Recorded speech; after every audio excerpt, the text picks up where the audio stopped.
Welcome back to the channel. In this video, I'll be reviewing and explaining both YouTube Music and YouTube Premium, which are two of the coolest services offered by Google, and yet they're so confusing due to the constant name changes that Google has been making. So essentially, just to give you a quick idea, YouTube Premium is first of all the paid service that YouTube offers, where you not only get no ads on YouTube, but you also get background play on your phone. So that means if other apps are open, or if your screen is off, you can still listen to the videos. You can also watch YouTube Originals.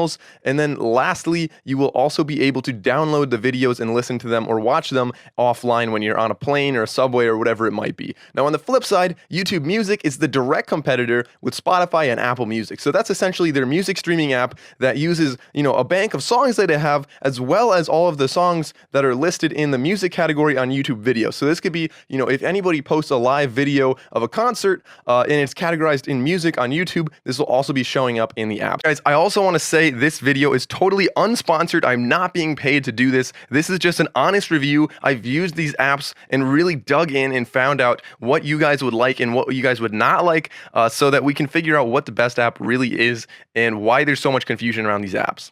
So the way I think I want this video to go is I want to start off with YouTube Premium because that is what I think is more interesting out of the two. That's probably what you're going to be interested in. And then I'll get into YouTube Music, which is also really cool. But getting into the pricing first, YouTube Premium Music is only $10 a month. So $10 a month will get you YouTube Music, but it also gets you Google Play Music. They're essentially the same thing and vice versa. So if you buy $10 worth of Google Play Music, you'll get $10, so a 1 month subscription of YouTube Music. So if you upgrade just an extra $2 a month, that'll get you YouTube Premium, and if you just originally pay $12 a month for YouTube Premium, you get all three of them. So that's the way it works. If you're a student, it's about half price, so it's $6 a month for YouTube Premium, and I believe that gets you the full package as well. So now let's go here and open up the YouTube app.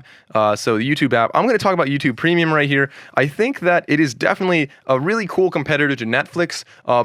Here's the first reason. So at the top, you'll see originals. You see, so you have Music app, which opens up YouTube Music. I'll show you that in a minute. And then you have originals. Here is why they try to compete with Netflix. So they're making their own TV shows and movies, and you can watch them here. Now, what I will say is don't be confused and think that this is a full service movie app, because it's not. So if you actually want to watch, I think I saw this a little bit farther down, right here. So YouTube movies. If you want to watch movies, you're going to have to rent them. So that's one big drawback here. So they aren't actually competing that well with Netflix unless you pay for YouTube TV, which is about $40 a month. But that's another topic for another video. But so with this, if you're looking at YouTube Originals, that's something I never really got into because none of my friends watched it. I like to watch shows that my friends typically watch. And so if you have a lot of friends that are watching this, go ahead and try this out. At the very least, there is a free trial for YouTube Premium and YouTube Music. So, if nothing else, try it for a month, try it for 3 months, whatever the promo they have at the time, try it out and maybe you'll like it, maybe you won't.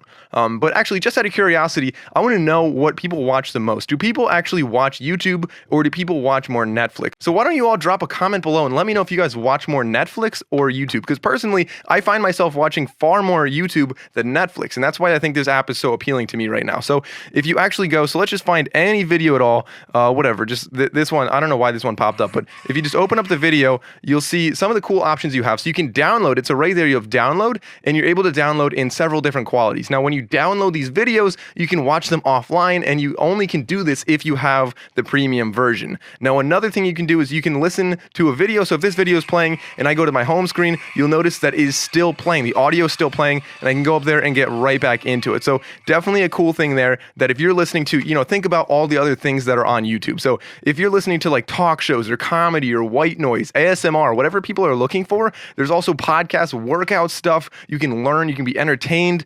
You can listen to audiobooks, news, entertainment. Like there's so much stuff on YouTube. And if you're able to have your screen off, so now when you're driving, you can listen to, your favorite podcast on YouTube. If you want to listen to like Ethan Klein or Casey Neistat or whatever you're listening to or watching, obviously I don't recommend watching while you drive, but if it's playing in the background and it's playing through your stereo, you're essentially listening to the content. So that's something I think is really, really cool, and that is the reason that I'm definitely keeping my subscription. So I got the free trial a while back, and then I'm keeping my subscription for that reason alone. So I'm not going to really dig through here and show you too much about the YouTube app because I'm sure you already know. You're watching this on YouTube, so you know how YouTube works. But essentially, when you pay for YouTube Premium, you'll have a couple things. So you're able to download videos, so you can listen to them offline. You can listen to videos when your screen is off or while other apps are open. So background play is a really cool bonus there. And then thirdly, you're going to be able to watch videos without ads. And lastly, of course, you can go back and you can watch your YouTube originals. So 4 big bonuses there, and try it out. I think it's a really, really cool feature that YouTube now offers. But let's go over to the YouTube Music. So if you just click on YouTube Music, it'll bring you over to the Music app. So starting off with YouTube Music. So YouTube Music you can actually get for free, and you can listen to music for free. You can choose your own songs, unlike Spotify, and so you can choose the songs, you can listen to them, but the only catch then is that you can't turn your screen off and you can't open other apps. So if you are only listening to the music as if you would be doing on the actual YouTube app, then it's no different at all, and it's totally worth it to just go for free. You can also listen on your laptop or a computer, and once again, that is also free, but you will have ads. Now, if you are somebody who uses ad blocker, then maybe this is fine for you. Maybe you don't need to pay for YouTube Music Premium. You can just use the base level ad supported YouTube Music. Now, I will say that there is also Google Play Music, which is a little confusing because it is synonymous with YouTube Music, and it is essentially, it's a little bit older, but they're both essentially the same thing, and I think they're phasing out Google Play Music right now. But if you pay for either one of them, you get both because they are the same service. So Google Play Music is a separate app, and what they have there, so they actually have one really cool feature that I like that YouTube does not have, and that is the ability to use your cloud storage for music. So on Google Play Music, you can actually upload up to 50,000 songs. So if you have old CDs kicking around your house, or you have an iPod full of songs, and you want to put that all onto your cloud and listen to it anywhere, you can actually use Google Play Music to do that. Amazon used to do this, and I don't believe they do this anymore. Now, YouTube Music, so again, it's a little confusing how there's overlap there. I would typically just choose YouTube Music and roll with that one. Okay, so here we are on the YouTube Music app. Now you can see it's pretty simple. It's exactly what you'd expect from a music app, except for here you have live performances. So you can see, you're like, look at that. There's all these different videos. And these, as you might see, are, it tells you how many views they have because they're actually YouTube videos. They're not actually, through this app at all. It's playing through this app, but it's always been on YouTube. This is not new. Now what they also have is, so if you're looking at like this band here, you'll find they have so many subscribers on YouTube. You can subscribe to them, but you also have songs that they actually have, and it's not a video there. So you see clearly not a video, and it's just like you'd expect from Google Play Music or whatever else. Now, like I said, if you go down, you can find all these different videos, and so some of the cool things I thought I really liked about this is when you're looking up, so let's look up Stick Figure, just a band, you can actually look it up, and then you can have these categories at the top to really specify what you're looking for. So if you're looking for just the songs, you can do that, and here's all the songs from the song bank that Google has. You can find albums, and then of course you can find videos. Now this is essentially searching on YouTube, so this is cool if you want to find different live videos of concerts that might not be recorded, might not be saved anywhere except on YouTube, so you can listen to it here. You can find playlists that other people have made, and likewise you can make your own playlist. Now, very much like YouTube, if you want to add, so let's just say let's add this one, let's add it to a playlist, or sorry, that's a whole playlist there. Let's go to a song. Let's add this to my playlist. So of my playlist, you can see you can make one that is private, that is unlisted, or that is public, just like a video on YouTube. So essentially you can make one that only you can see, one that only people with a link can see, and then public, of course, is anyone in the world can see if they find your playlist. Now, it's a little different. I wish there was a little bit more of a social aspect, as I've been saying in my other videos, where you can follow friends and sort of share music with them a little more easily. So I'm not sure how well connected this is with Google Plus. I think it's called Google Plus.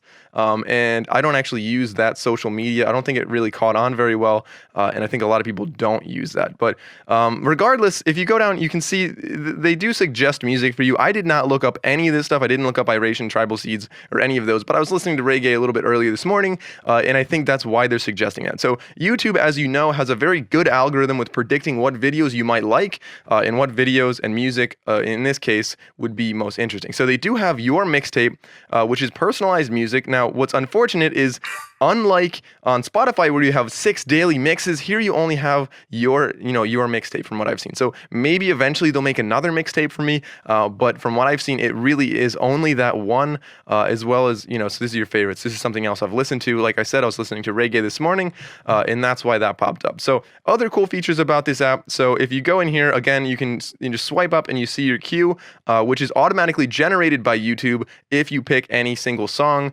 And you can also like or dislike them, and that should optimize your playlist or your queue in the future. Another thing I forgot to say on the search bar is right over there you have the microphone for Google, so you can actually use Google Voice on here to search lyrics or search anything that's in a description or title or tags of any video or any song on the entire platform. So if you know the lyrics to something, you can probably search there, and at the very least you'll find a YouTube video, which will be essentially the same as the song, and you can listen to it through that. Okay, so now let's get back into a little more of the features here. If you go to the library, here you can find, again, your mixtape, some suggested things that you might have already played, your downloaded music. I don't have any right now because I didn't want to download any music. I just listened on Wi-Fi. You can find your like songs, which is automatically a playlist, which is really cool. And of course, you can find albums, artists, and everything else you save there. So it's a very simple app. It's not nearly as detailed as Apple Music or Spotify might be with all the different hidden features. From what I've seen, it's really just it's just like the YouTube, the typical app where it suggests things that it thinks you like based on maybe the mood, or it'll say maybe you like the greatest hits or anything like that. And as a result, it's useful, but it's not my favorite music app. So let's go through some of the things I think it's missing. So I really think that it's missing something like Discover Weekly, or a little bit more detailed breakdown of different music you might like. It also is missing the social collaboration that I really like about Spotify. And it's just something I've said in my other videos is that, if you're able to collaborate with your friends and make, collaborative playlists or see what they're listening to real time, it's definitely a really cool feature about sharing songs and finding new music. I will say it is good at finding new music because it is able to, use so much of the Google algorithm to find different songs and music that you would like. I think that's really cool. But back to the things I don't like about this, I don't like the lack of artist interaction.